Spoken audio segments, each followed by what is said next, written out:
মনে একটা প্রশ্নের উদ্বেগ জাগলো, তাই ভিডিও করতে শুরু করলাম যে মোল্লাদের পকেটের ও এমন কি বেশি বা এমন কি পবিত্র পকেট যেখানে হারামের টাকা ঢুকলে, খারাপ জায়গার টাকা ঢুকলে তাও পবিত্র হয়ে যায়। দেখুন, আমাদের তথাকথিত প্রচলিত আলেমগণ যারা যেখানে বক্তব্য দিচ্ছেন, যারা বিভিন্ন মসজিদে খেদমত করছেন বা বিভিন্ন খেদমতের সাথে আছেন এবং তারা ইসলাম প্রচারের কথা বলে আর টাকা পয়সা হনন করে নিচ্ছেন, তাদেরকে বলবো, আপনারা যখন মাহফিলে যান, মাহফিলে যে টাকা আসে ওই টাকার মধ্যে পতিতার টাকা থাকে, সুদের টাকা থাকে, ঘুষের টাকা থাকে, এমনকি চোর ডাকাতের টাকাও থাকে। যখনই আপনার টাকাটা পকেটে ঢুকে গেল তখনই আপনার টাকাটা হালাল হয়ে গেল, ঠিক কিনা ভাই? আর আপনি কিন্তু সুদের অ্যাগেনস্টে, পতিতার অ্যাগেনস্টে আপনি ওয়াজ মাহফিল করতে থাকেন, কোরআনের দলিল সারা ইচ্ছামতো ওয়াজ করেন, হাদিস নাম দিয়া, আকাবিদের নাম দিয়া অথবা শরিয়ার নাম দিয়া নানাবিধ কথা বলেন, কিন্তু কোরআনের কথা খুব নাই বললেই চলে। তাহলে আপনার পকেটের টাকা পকেটটা কি এত পবিত্র যে কোনো টাকা ঢুকলেই, যখনই মোল্লাদের পকেটে ঢুকে গেল টাকা হালাল হয়ে যায়? মনে পড়ে গেল আমাদের প্রয়াত বিএনপি নেতা সাকা চৌধুরী, সালাউদ্দিন কাদের চৌধুরী সাহেবের কথা।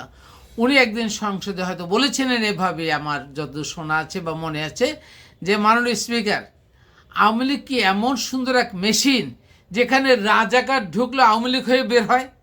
ঠিক ওটার সাথে তুলনা হচ্ছে যে মোল্লাদের এই পকেট কি এতই পবিত্র এক মেশিন যে হারামের টাকা, পতিতার টাকা, খারাপ জায়গার টাকা, যত রকমের নষ্টামির টাকা, কোরআন না জানা ব্যক্তির টাকা, বিধর্মীদের টাকা, তার ঢুকলেও আপনার পকেটে, যখনই ঢুকলো তখন পবিত্র হয়ে গেল।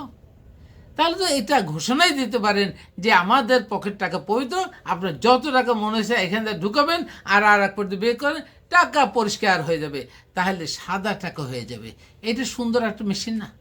অথচ দেখুন, সূরা আত-তাওবা, আল্লাহ 9 নম্বর সূরার তাওবার 28 নম্বর আয়াতে যেটা বলছেন, মোল্লাদের মেশিন যেমন পবিত্র মেশিন, ঠিক তেমনি আমরা বলবো যে মসজিদে যখন টাকা ঢুকানো হয়, সব মসজিদের টাকায় কি হালাল হয়ে যায়?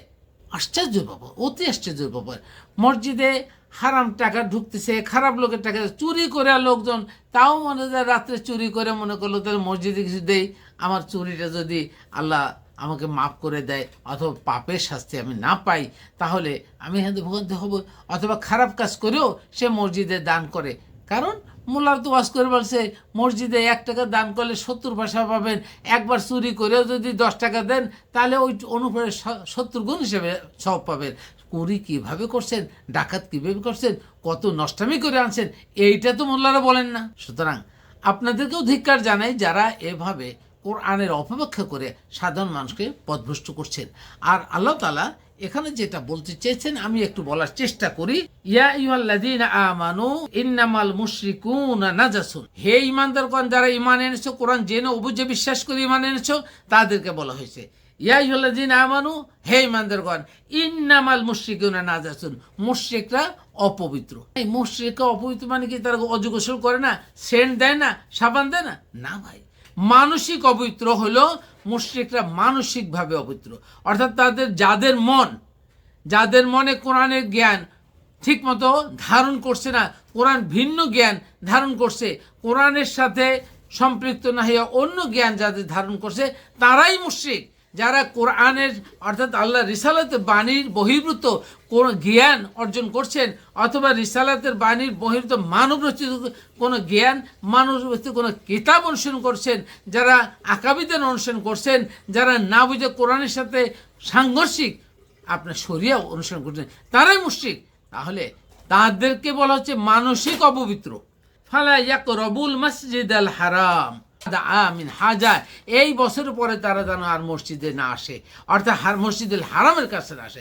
তাহলে এই উদাহরণ থেকে বোঝালো তারা, আমরাও বলতে চাই, যারা এই ধরনের কোরআন জ্ঞান অর্জন করেনি, কোরআনের জ্ঞান সম্পর্কে ভালো জ্ঞান ধারণা রাখে না, কোরআনকে মানে না, কোরআনের সাথে সংমিশ্রণ করে অন্য আর কিতাব, মানব রচিত কিতাবকে মানেন, তারা যেন স্বেচ্ছায় যেভাবে হোক এই বছরের পরে আর মসজিদে হারামের কাছে যেমন আসতে নিষেধ করছে, তেমনি দুনিয়ার কোনো মসজিদের কাছে তারা না যায়।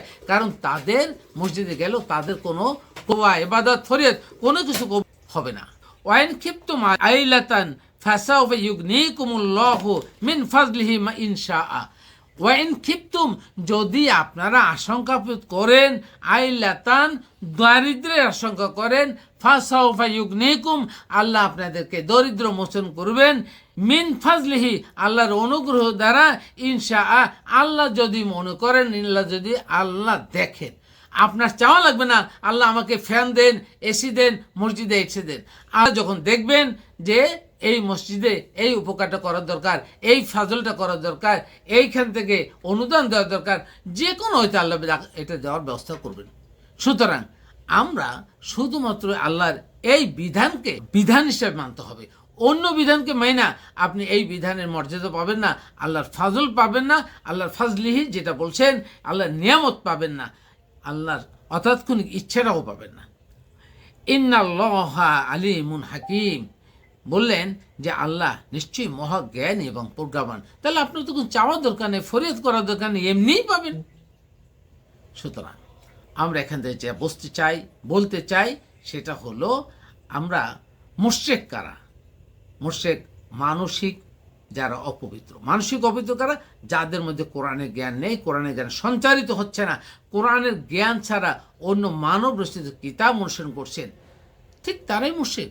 আবার তাদের সাথে হিন্দু, বৌদ্ধ, খ্রিস্টান যাদেরকে বলছি কোনো পার্থক্য নেই, তারাই আকাবিদের কিতাব অনুসরণ করছে, তারাই মানব রচিত কিতাব অনুসরণ করছে, আল্লাহর কোরআন অস্বীকার করছে, অনুসরণ করছেন না, তারাই মুশরিক। সুতরাং এরকম যেন আমরা না করি। এখান থেকে বোঝাতে চাচ্ছি, মসজিদে যদি যাদের ইনকামের স্বচ্ছতা নাই, কোরআন জানে না, কোরআন বোঝে না, বোঝার চেষ্টা করছে না, তারা বিভিন্ন জায়গা থেকে সে মসজিদ তৈরি করলেন, মডেল মসজিদ হবে, ওই মসজিদে করার দরকার নাই। বরং আপনি মসজিদ না করে আগে নিজের মধ্যে কোরআনের জ্ঞান অর্জন করুন, তারপরে আপনি আপনার ইবাদতকে পরিচ্ছন্ন করার চেষ্টা করুন, আপনার সালাদকে প্রতিষ্ঠিত করার চেষ্টা করুন। তখন সালাদ প্রতিষ্ঠা হবে, সালাতের নিয়মকানুন অনুষ্ঠান পালন হবে না। আমরা সকলেই এই কোরআনের আয়াত থেকে বোঝার চেষ্টা করি। আল্লাহ হাফেজ।